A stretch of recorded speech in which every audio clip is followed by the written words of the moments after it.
नमस्कार दोस्तों, स्वागत है आप सभी का हमारे इस न्यू वीडियो के अंदर। आज के वीडियो के अंदर मैं बात करूंगा इटली का तानाशाह बेनिटो मुसोलिनी के बारे में। चाहे आप उन्हें इटलीज ग्रेटेस्ट इविल कहो, चाहे आप उन्हें फाउंडर ऑफ फासिज्म कहो, चाहे आप उन्हें इटली का तानाशाह कहो, तो आज के वीडियो के अंदर बात करेंगे आखिर कौन था इटली का तानाशाह बेनिटो मुसोलिनी और कैसे हुआ था उसका दर्दनाक अंत। तो बेनिटो मुसोलिनी इटली के सबसे विवादास्पद तानाशाहों में से एक थे। उन्होंने इटली में फासिस्ट संगठन की स्थापना की थी और सन 1922 ईस्वी में उन्हें प्रधानमंत्री बनाया गया था। बेनिटो मुसोलिनी सन 1922 से 1943 ईस्वी में अपने पतन तक इटली के तानाशाह रहे। वह 20वीं शताब्दी के सबसे प्रमुख व्यक्तियों में से एक थे और उन्होंने यूरोप में फासीवाद के उदय में महत्वपूर्ण भूमिका निभाई थी। हालांकि उनके शासनकाल को क्रूर दमन, राजनीतिक शुद्धिकरण और विनाशकारी विदेश नीति से प्रभावित किया गया, जो अंततः उनके पतन का कारण भी बना। 28 अप्रैल सन 1945 ईस्वी को मुसोलिनी को स्विट्जरलैंड भागने का प्रयास करते समय पक्षपातियों द्वारा पकड़ लिया गया और मार डाला गया। तो आगे यदि वीडियो में बात करें, मुसोलिनी का जन्म इटली के डोविया डी प्रिड्यूपियो में हुआ था। मुसोलिनी का जन्म 1883 ईस्वी में इटली के डोविया डी प्रेडापियो शहर में हुआ था। वह अपनी युवावस्था में एक सक्रिय समाजवादी थे और सन 1919 ईस्वी में फासिस्ट पार्टी की स्थापना करने से पहले एक पत्रकार के रूप में काम करते थे। मुसोलिनी की सत्ता में वृद्धि आर्थिक और राजनीतिक अस्थिरता से हुई थी। सन 1922 ईस्वी में मुसोलिनी को राजा विक्टर इमैनुअल तृतीय द्वारा प्रधानमंत्री नियुक्त किया गया और उनकी फासीवादी पार्टी ने धीरे धीरे अगले वर्षों में सत्ता को मजबूत किया, एक दलीय राज्य की स्थापना की। मुसोलिनी के शासन में असंतोष और राजनीतिक विरोध के क्रूर दमन की विशेषता थी। उन्होंने फासीवादी पार्टी के हाथों में सत्ता को केंद्रीकृत किया, मुक्त भाषण और प्रेस की स्वतंत्रता को समाप्त कर दिया और अपने चारों ओर व्यक्तित्व का एक पंथ बनाया।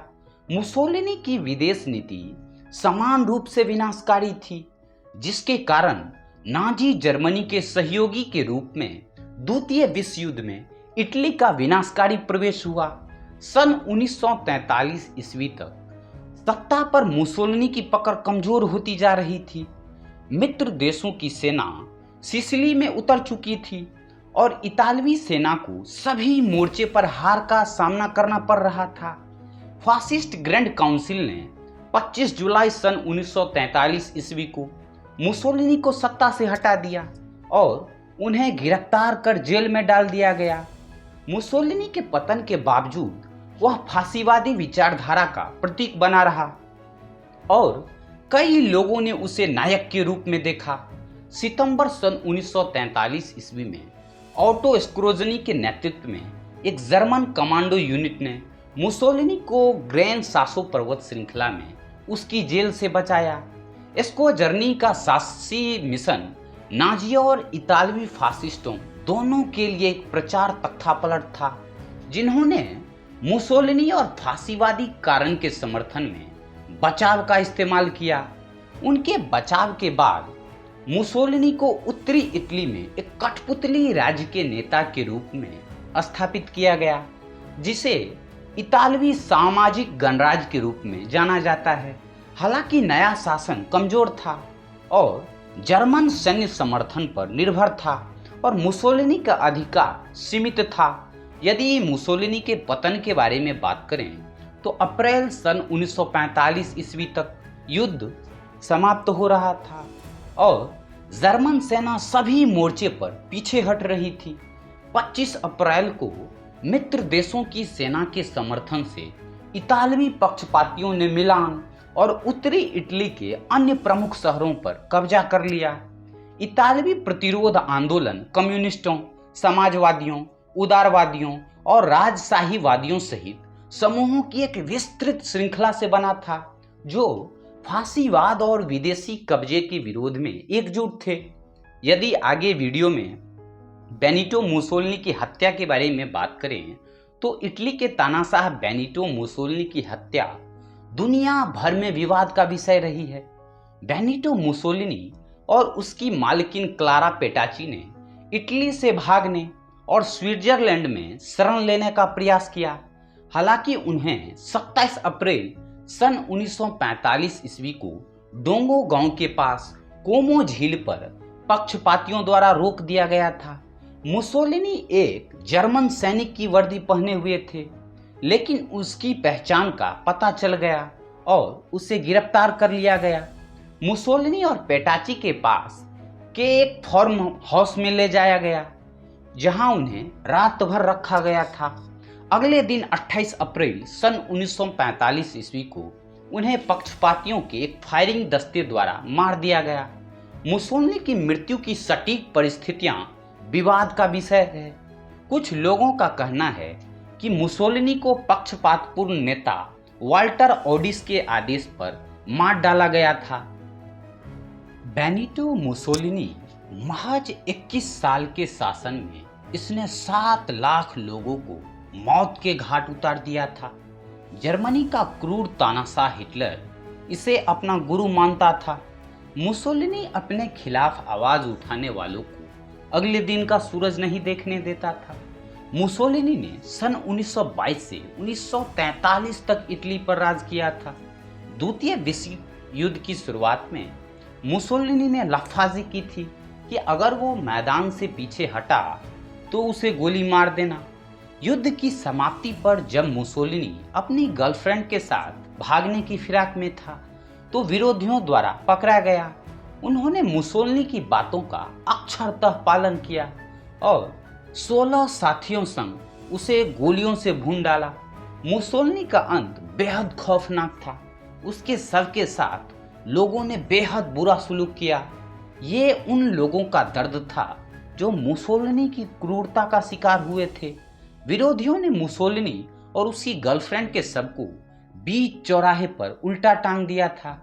जर्मनी का तानाशाह एडोल्फ हिटलर और मुसोलिनी आपस में अजीज दोस्त थे। द्वितीय विश्व युद्ध के दौरान मुसोलिनी ने हिटलर के साथ ही दुनिया के अन्य देशों से जंग लड़ी थी, लेकिन वे हार गए। इसके बाद हिटलर ने तो खुद को गोली मार दी, लेकिन मुसोलिनी विरोधियों के हाथ पकड़ा गया और मौत के घाट उतार दिया गया था। इससे पहले हम बेनिटो मुसोलिनी की खौफनाक मौत पर जाएं, उसकी क्रूरता के कई किस्से और भी हैं जिन्हें सुनकर किसी का भी दिल सहम जाए।